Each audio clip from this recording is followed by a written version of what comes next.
Ever wonder what it meant when God said he would give man 120 years? We're going to be exploring this mystery and the code within the code to be revealed.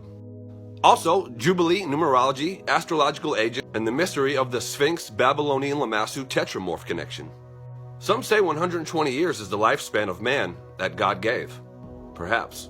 Also that God gave Noah and man 120 years to build the ark and to repent. But it goes deeper.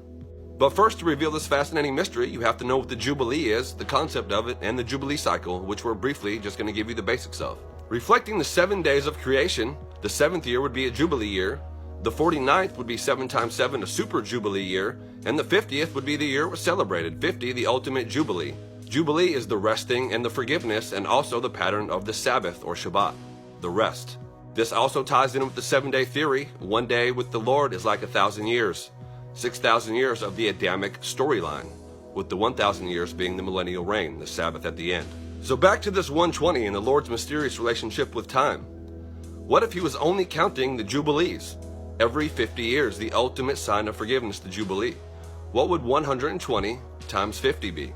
It would give you exactly 6,000, tying right back into the 7-day theory and the 6,000 years of the Adamic storyline. And the 7,000 years of history, which is also reflected in the Astrological Ages, which we'll be getting into in a second. Also, the encoded message within the message is that God's heart seems to be only in counting Jubilee, only looking at forgiveness, which seems to be the message on the cross as well. It can all be forgiven, the ultimate Jubilee, and the story and identity of Messiah as the ultimate Redeemer, the outside-of-time Messiah, the friend of humanity. This 7-day pattern is also the same as the 7-candlestick menorah, which is also the same as the 7 spirits of God found in Isaiah before the throne, which are also reflected through the 7 feasts and a hidden code within the 7 feasts, which you can find a video on my page about. This raises a very interesting question. When are we? Different accounts of history, chronology not exactly agreeing with itself, and the appointed years not unanimously agreed upon in the world. Depending where you live, you're going to think it's a different year. Future time mystery video coming up as well. This brings us right into the fascinating mystery of how Astrological Ages ties in with all this. To keep it simple for now, an astrological age is a little over 2,000 years. The Adamic storyline spans to 3 of them beginning in Taurus, which is why in early man you see bull worship, and also why Aleph, the pictogram of the bull, is the first letter of the Hebrew alphabet, which we'll be coming back to. Then you see it moving into Aries, which is the ram, which is why God chooses Abram with ram in the name, which is why you see the Jews blowing the ram's horn. This all has to do with the age of the Jews, which then goes into Pisces, which is the age of the church, which is the age of Christianity, which not coincidentally happened about 2,000 years ago.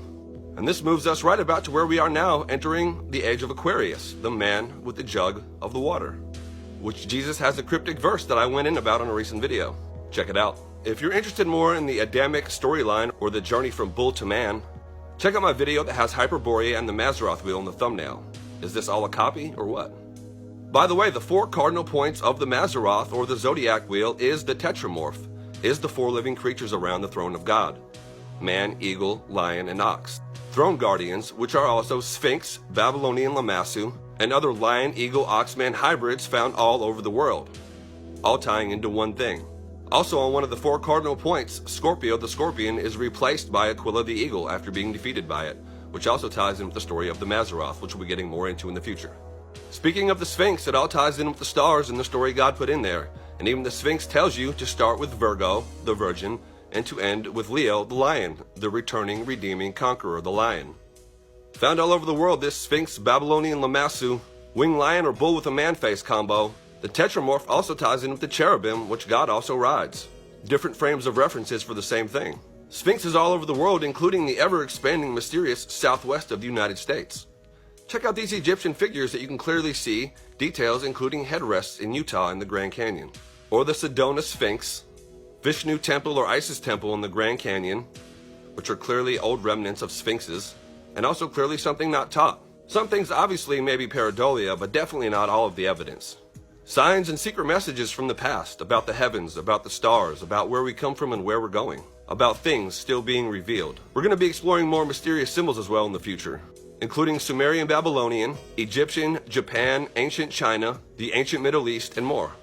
In close, and like most good mysteries, they only open up a can of more good mysteries. I'm sure this ties into the reason why time itself is so confusing. The calendars have been changed repeatedly. The world can't agree on what year it is. and the understanding of God's ancient and natural original clock and message has been veiled from the public. The message of the stars twisted and light polluted by cities. Seems like there's a time conspiracy all involving one thing. When are we? Future millennial reign exploration coming up.